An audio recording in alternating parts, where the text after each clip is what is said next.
This past year has been the most challenging for many of us. We've suffered in unimaginable ways, and many of us have lost our loved ones. But we will find our way through this, and we will be united once again with our friends and our families. All we have to do is take the vaccination. Many in our community have suffered the most, largely due to our efforts on the front line at the NHS or as key workers. Those were the voices of celebrities, including Shobna Gulati and cricketer Mohan Ali, who made a video urging BAME community members to get the COVID-19 vaccination. The video was coordinated by writer Adil Ray, who said that he wanted to dispel vaccination myths from those in ethnic minority communities. The Mayor of London, Sadiq Khan, and former Conservative Party Chair Baroness Wasi are amongst those taking part. Let's talk to the Mayor, who joins us this afternoon from City Hall. Good afternoon, Mayor Sadiq Khan. Really good to speak to you, Keith. Now, what are the concerns that you have about ethnic minority people refusing to take the vaccine?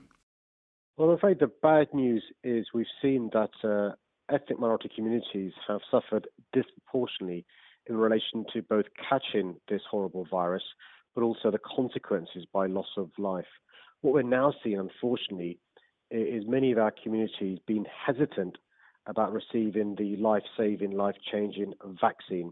And so what Adil Ray, the comedian, actor, writer, did was he got together a number of opinion formers from the Black, Asian, minority ethnic community, hoping that we'll be able to persuade more and more of your listeners and others to, when they're offered the vaccine, say, yes, take it. Now, you were one of the first to highlight the disproportionate effect that COVID was having on ethnic minority communities. Do you think that they should be a priority group as far as vaccination is concerned? At the moment, as you know, the priority groups are based on age. Do you think there's a case for members of the Black, Asian and minority communities to be moved to the top of the vaccination list? What I've been doing is I've written to the Health Secretary, Matt Hancock, but also to the Joint Committee for Vaccinations and Immunisations, and made the point to them that actually when it comes to the second phase of the vaccine being rolled out, so the first phase is those above the age of 80, above the age of 70, those who work in the NHS and care sector, those who live in care homes, and those who are clinically extremely vulnerable. The second phase should take into account those key workers and a large number of them, Black, Asian, multi-ethnic, who should receive the vaccine sooner. So, for example, those that work in shops, those that work in schools, those that work in our transport system, our police officers. And because a large number of those occupations are done by Black, Asian, minority ethnic people, I think that will lead to more of our communities receiving the vaccine and more lives being saved. Who do you think is behind the propaganda? Because I have myself seen videos from people suggesting that they shouldn't take the vaccination. Who do you think's behind all these myths, trying to persuade people not to take the vaccines?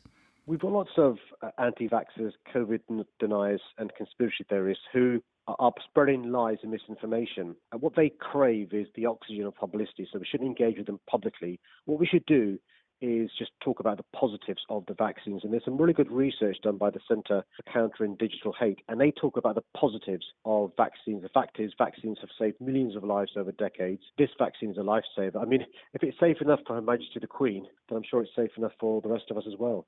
Now, one of the problems is, of course, raising expectations. It's an excellent video. I've seen it. Many people may, as a result of seeing the video, be ringing up their GPs as we speak and saying, could I have the vaccine?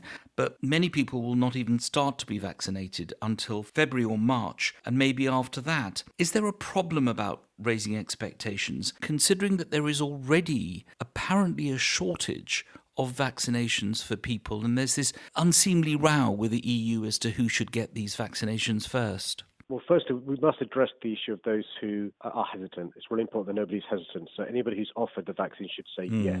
That's really important. We've had too many examples of those above the age of 80, those who work in the NHS care homes, who are Black, Asian, minority ethnic, and then say no. I'll give you an amazing stat, which is Black people are half as likely to receive the vaccine, even though they're eligible, and Asians are 3/4 as likely. So we need to address that gap that exists. That shouldn't be happening. And then make sure, as and when when we have more vaccines, they're rolled out. And the good news in London is by the middle of February, we think we'll have done 1 million vaccines, which means that we can then move on and we'll be lobbying the government about what the next phase should be. Now, apart from the President of France, you have the largest personal mandate of any politician, any leader in the whole of Europe. Your city is currently in lockdown. When do you think this lockdown is going to end? And when it does end, as surely it must do sometime this year, what additional support do you want from the government for your city?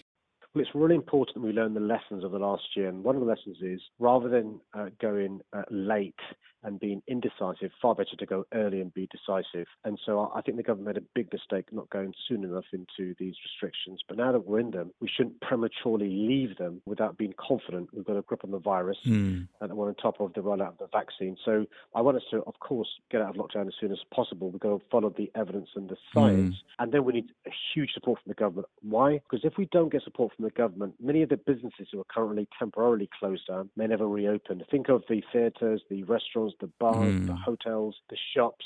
They really need the government to extend the furlough scheme, extend the business rates and VAT holiday, and give specific sectors the support they need to bounce back. Otherwise, Keith, you remember the 1980s, the mass unemployment we had then. We'll have a repeat of that, which we've got to avoid at all costs. Mayor Sadiq Khan, thank you for joining us on Talking Points on Leica Radio today. Thank you very much. My pleasure. Stay safe.